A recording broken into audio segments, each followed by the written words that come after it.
Sejam todos bem-vindos. Hoje iniciaremos nossa aula para entendermos alguns questionamentos que os seres humanos possuem. Questionamentos esses, por exemplo: quem somos nós? De onde nós viemos? Qual é a natureza da nossa realidade?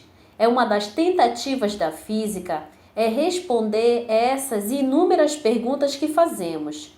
Nós, seres humanos, refletimos. Quando pensamos em alguma área da ciência pura, vem logo em nossa mente a matemática, a física, a biologia e a química. Mas antes de toda essa ciência, nós temos a filosofia.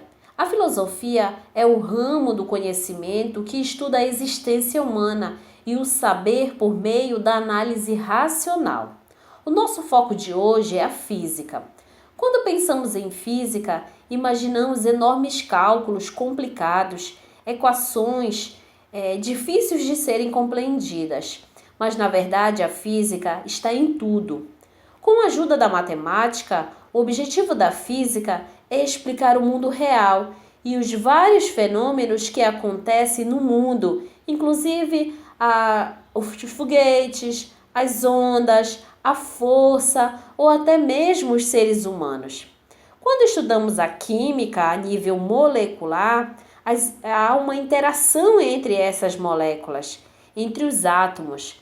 Nada mais é explicado pela física, a força de atração entre essas partículas. Então a física, ela serve de base para o nosso entendimento do mundo real. Ela é o ramo do conhecimento mais bem sucedido. É uma ciência que explica e trata de interações entre a matéria e a energia. É uma das chamadas ciências da natureza.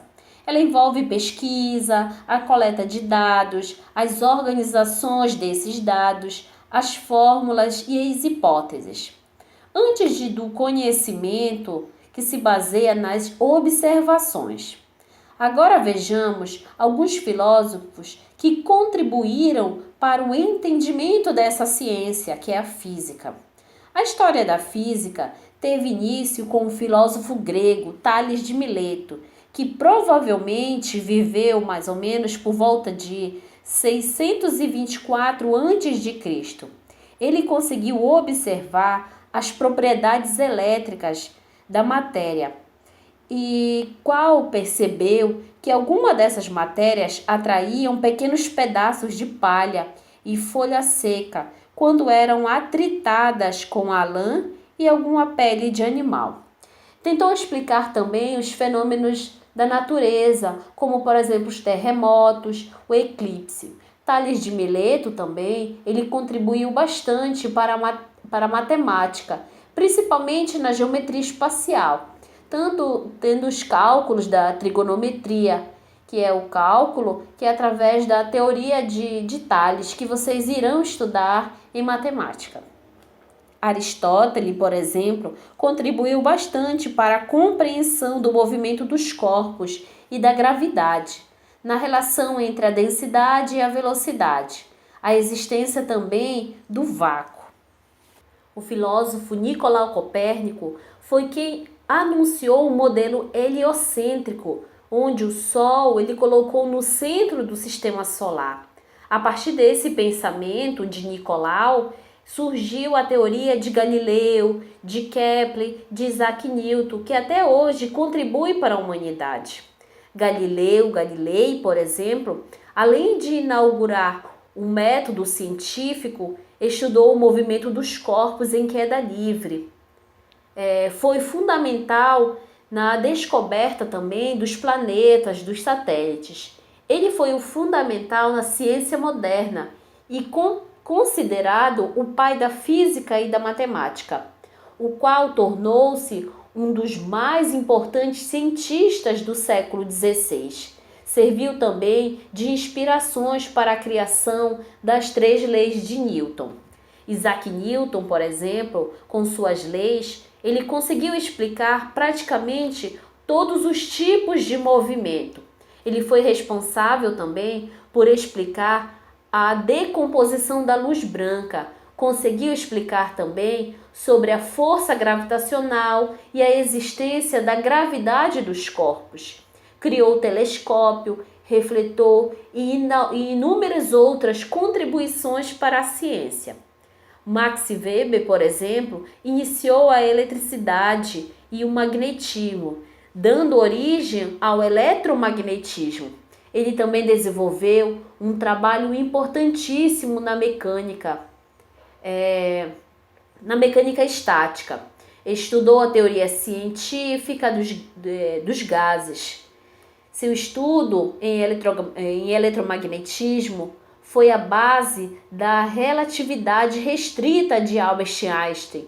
E o seu trabalho em teoria cinética dos gases, ele foi de fundamental importância no desenvolvimento do posterior da mecânica quântica de Albert Einstein. Albert Einstein, por exemplo, ele contribuiu bastante para a física, mas a sua contribuição foi muito maior na área da química. Einstein, ele publicou em 1905 extraordinário artigo sobre a teoria da relatividade restrita e o efeito fotoelétrico. Einstein, ele revolucionou o pensamento científico com suas concepções, com suas teorias, baseados em pensamentos filosóficos profundos num raciocínio lógico, utilizando a matemática. A física, ela se desenvolveu bastante com esses filósofos que acabaram dividindo a física em algumas áreas, que foi a física clássica e a física moderna. Na física clássica, nós temos os fenômenos que ocorrem em escala macroscópicas.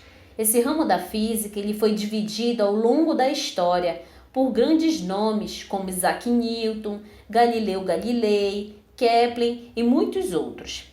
Já na física moderna, ele está relacionado com as teorias da relatividade e da mecânica quântica, por exemplo, de Albert Einstein.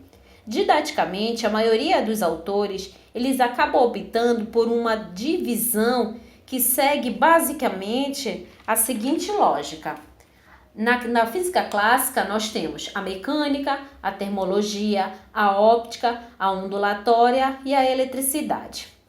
Na mecânica, nós estudamos os corpos em movimento ou em repouso e sua evolução ao longo do tempo, o seu deslocamento, sobre a ação da força e os seus possíveis efeitos. Na termologia, estudamos os fenômenos térmicos, por exemplo, o calor, a temperatura, a dilatação dos corpos, a energia térmica desses corpos.